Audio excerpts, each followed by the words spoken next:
Welcome now for that top four with their top hit, You Really Got Me Going. Well, as you can tell, there's a lot of people here tonight from, I feel, my generation. These are the boys who made the hit record of that very same name. Are you ready? House America, come and root here with your hit. All right, rockers. Welcome back to Rock Lore, your ultimate source for unraveling the myths and legends of the greatest music ever made. It's 2025. And the roar of rock and roll is still echoing louder than ever. I'm your guide, and today we're going on a heavy trip. We're going back to the 1960s.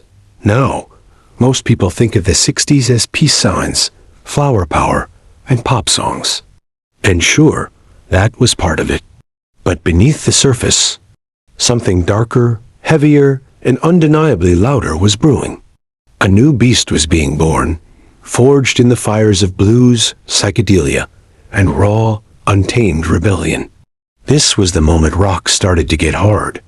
We're talking about the very first tremors, the early seismic shifts that cracked the smooth surface of pop music and laid the groundwork for everything from Zeppelin to Metallic. These were the tracks where guitars got nastier, drums hit harder, and vocals started to scream. So, if you've ever felt that gut-punching power of a massive guitar riff, or that pounding drum beat that just makes you want to smash something, then you know what I'm talking about. You've felt the true power of hard rock. And today, we're counting down 10 groundbreaking 60s songs that gave birth to hard rock. These aren't just great songs. They're the blueprints, the genetic code for an entire genre. Get ready to have your ears ringing and your mind blown. Trust me, after today, you'll never listen to the 60s the same way again. And if you live and breathe rock and roll, if you crave the untold stories and the raw power of music, then you need to hit that subscribe button right now and become part of the Rock Lore Legion. You don't want to miss a single riff we're dropping next. Before we crank up the volume on our countdown, let's set the stage. The 1960s were a musical explosion. Blues was evolving, rock and roll was getting restless, and musicians were pushing their instruments to the absolute limit. Amplifiers were getting bigger, effects pedals were being invented, and guitarists were learning how to make their guitars scream.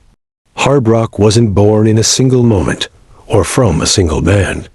It was a gradual evolution, a Frankenstein's monster stitched together from different sounds. It took the raw aggression of blues, the experimental sounds of psychedelia, the brute force of early rock and roll, and mashed them all together. These weren't just songs, they were experiments. They were artists unknowingly laying down the sonic law for decades to come. Many of these tracks might not sound as heavy as, say, a Black Sabbath song from 1970, but you've got to listen with 1960s ears. In their time, these songs were absolute monsters. They were shocking, loud, and pushed boundaries in ways no one had before. They are the true ancestors of every power chord, every blistering solo, and every pounding rhythm that followed. So, let's dive in. Kicking off our countdown at number 10, a track that proved rock was getting restless. Kinks! Girl, you really got me going. You got me, yeah. You really got me going. You got me so I don't know what I'm doing. All right, kicking off our countdown at number 10, we've got a track that dropped like a bomb in 1964. The Kinks with You Really Got Me. Now, you might think, the Kinks? Hard rock? But hear me out. This song is an absolute cornerstone. Before this, rock guitars were generally clean, or just slightly overdriven. But Dave Davies, the guitarist, literally slashed his amp speaker with a razor blade to get that unbelievably raw, distorted, fuzzy sound. Think about that for a second. He wasn't just playing. He was attacking his instrument. So I can't sleep at night. Yeah, you really got me now. I'm gonna be by your side. Girl, you really got me now. That opening riff is primal, aggressive, and repetitive, a blueprint for 1,000 riffs to come. It's simple, yes, but it's loaded with attitude and a distinct lack of polish that was revolutionary for its time. It was a punch to the gut of polite pop music. It proved that a guitar could sound nasty and powerful without being technically complex. It was a shot fired, a clear signal that rock was getting heavier, meaner, and ready to break new ground. And it's only number 10. The next one might surprise you even more.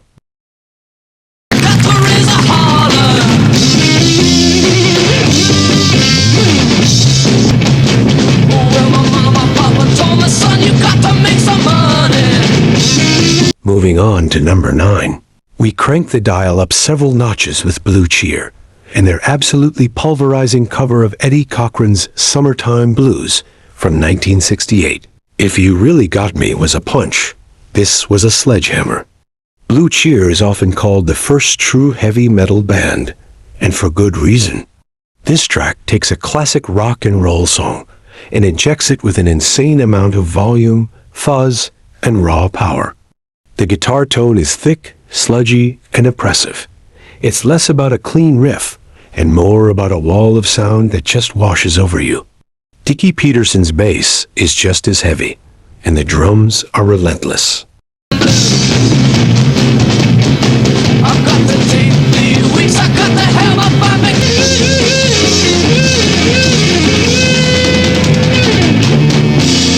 This song wasn't just loud, it was overwhelming.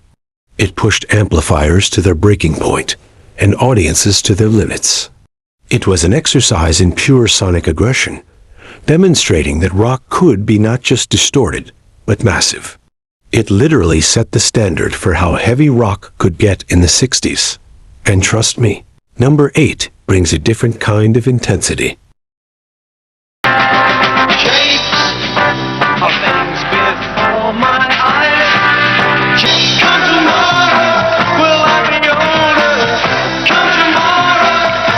At number 8, we step into the experimental realm with the Yardbirds and their 1966 classic, Shapes of Things. This song is a masterclass in guitar innovation, largely thanks to Jeff Beck, while not as overtly heavy in the way Blue Cheer was. Shapes of Things introduced crucial elements that would become defining characteristics of hard rock. Listen to that opening. Beck uses feedback, sustain, and an almost sitar-like drone to create a truly otherworldly sound. This wasn't just distortion. This was manipulation of the guitar to produce new, aggressive textures. Tossing hands, please don't destroy these lands.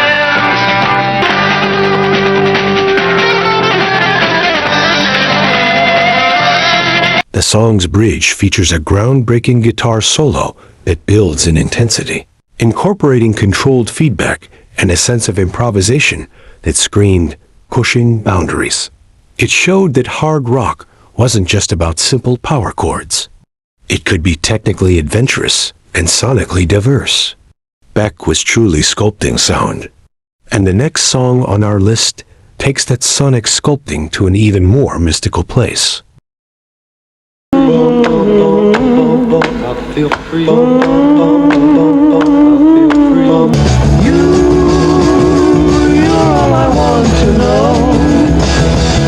Cracking into number 7, we've got the supergroup Cream with their explosive 1966 track, I Feel Free. Cream was a power trio, and they earned that name. This song might start with a melodic vocal, but it's underpinned by an incredible power and virtuosity that was rare at the time. Eric Clapton's guitar work here, while blues-based, is raw and powerful, showcasing his incredible control over sustain and his distinctive tone. Jack Bruce's bass is melodic but incredibly strong, and Ginger Baker's drumming is simply monstrous, laying down a pounding, almost jazz fusion-inspired rhythm that drives the whole song.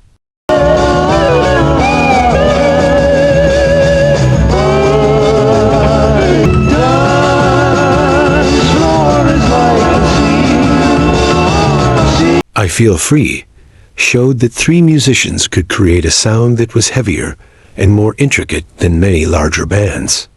It highlighted the importance of instrumental prowess and improvisation within a heavy framework. It's sophisticated hard rock, hinting at the progressive elements that would influence bands for decades. Wait until you hear number 6. It's a deep cut that packs a punch. Get away, my doctor told me.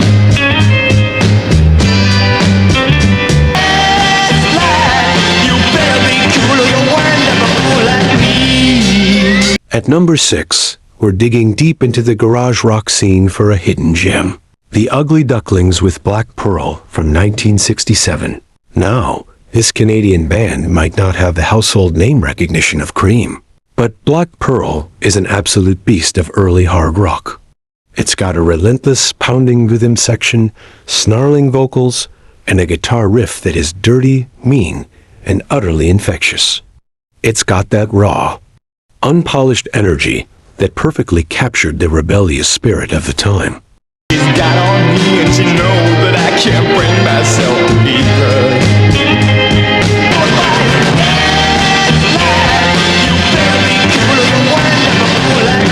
This track is less about technical wizardry and more about sheer attitude and volume.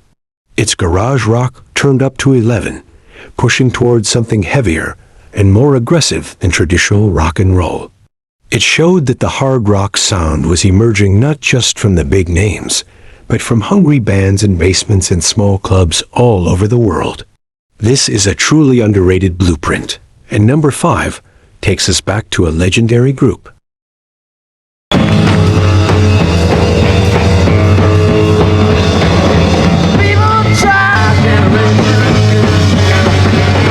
Why don't you all fade away? Halfway through our countdown at number 5, it's a song that became an anthem for youth rebellion. The Who with My Generation from 1965. While maybe not hard rock in the most traditional sense of heavy guitar riffs, My Generation is pure aggression and frustration. The thundering bass line by John Entwistle is groundbreaking in its prominence and agility, laying down a powerful, almost lead instrument foundation. Keith Moon's drumming is chaotic and explosive, completely untamed. And then there's Pete Townshend's guitar, providing sharp, stabbing chords, and that infamous, glorious feedback at the end of the song. Fade away. Talking about my generation. Don't try and dig what we all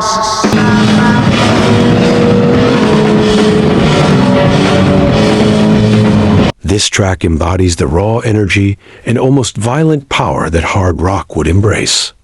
It's got a rebellious spirit, a driving rhythm, and a sonic wall that was incredibly impactful for its time. It showed that rock could be loud, angry, and confrontational, laying the emotional groundwork for the heavier sounds to come. And number 4 truly pushed the envelope for what a band could be. Get your motor running. Head out on the highway. And the feeling that I'm under. Yeah, darling. Cruising in at number 4. It's a song synonymous with rebellion and freedom. Steppenwolf with Born to Be Wild from 1968. This song didn't just break ground. It defined a subgenre. It's famously credited with coining the term heavy metal in its lyrics, Heavy Metal Thunder. But beyond the words, the music itself is a powerful statement.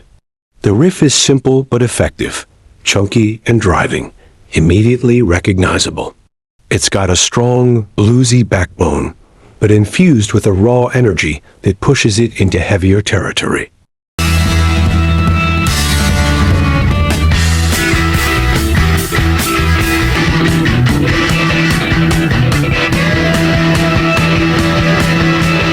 Born to Be Wild became the anthem for a generation of rebels, bikers, and anyone looking for a harder edge to their rock and roll.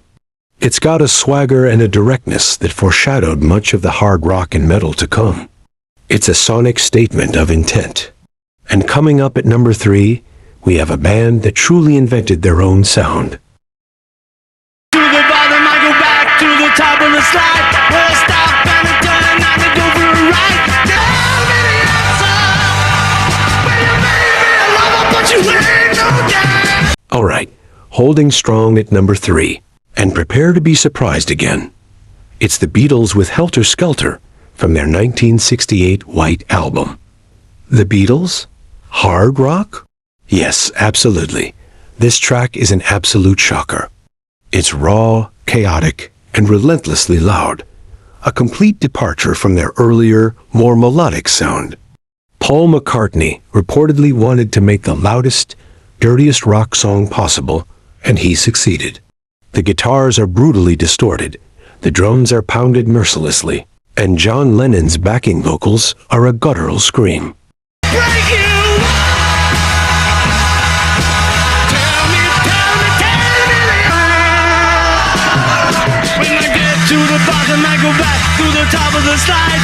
Helter Skelter proved that even the biggest pop band in the world was feeling the urge to get heavier and more aggressive. It's got a driving, almost proto-punk energy, but with a weighty, almost sludgy feel that anticipates early hard rock and even heavy metal. It showed that this new, heavier sound wasn't just a niche. It was seeping into the mainstream, changing rock from the inside out. Now, let's see if number 2 can top that intensity.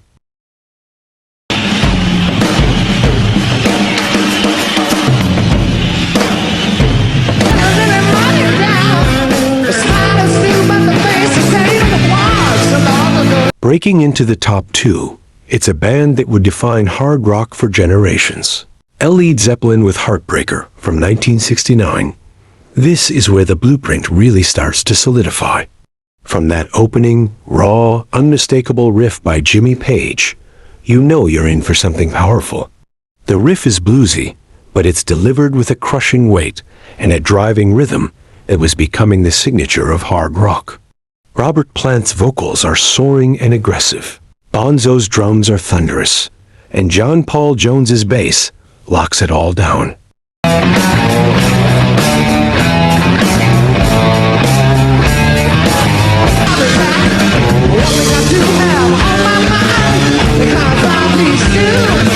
And then that solo. It's one of the earliest examples of a true unaccompanied guitar solo in a rock song, showcasing Page's virtuosity and the raw power of the electric guitar. Heartbreaker took all the elements we've talked about, heavy blues, powerful riffs, raw vocals, and explosive drumming, and put them together in a cohesive, undeniable hard rock package. It's a complete statement, but can anything top it? Our number 1 pick just might.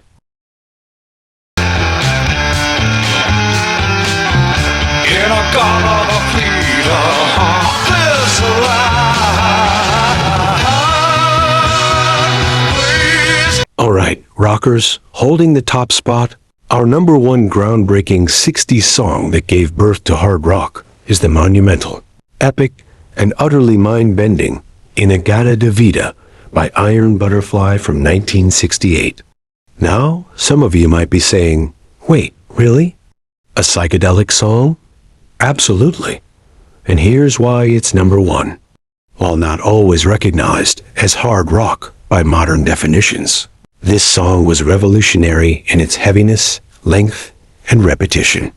The main riff, played on a distorted organ and a massively fuzzed-out guitar, is incredibly simple, but it's delivered with a relentless, almost hypnotic drone that pulls you into its immense weight.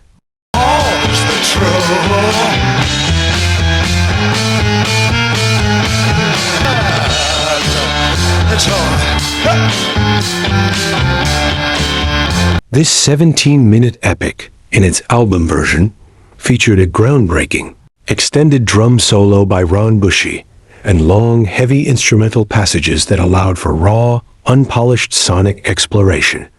It wasn't about catchy pop hooks. It was about immersing the listener in a heavy soundscape. It pushed the boundaries of what was considered commercially acceptable for a rock song, and demonstrated that audiences craved something deeper, heavier, and more expansive. It laid the groundwork for entire genres, like doom metal and stoner rock, with its oppressive weight and psychedelic repetition. It proved that heaviness wasn't just about speed, but about feel and immersion. It was, in its own way, the heaviest, most groundbreaking track of the entire decade. There you have it, rock historians. 10 groundbreaking 60s songs that gave birth to hard rock. From razor-blade amps to psychedelic epics, these tracks weren't just songs. They were seismic shifts. They were the early experiments, the raw blueprints, the undeniable proof that rock and roll was evolving into something louder, heavier, and more powerful than anyone could have imagined.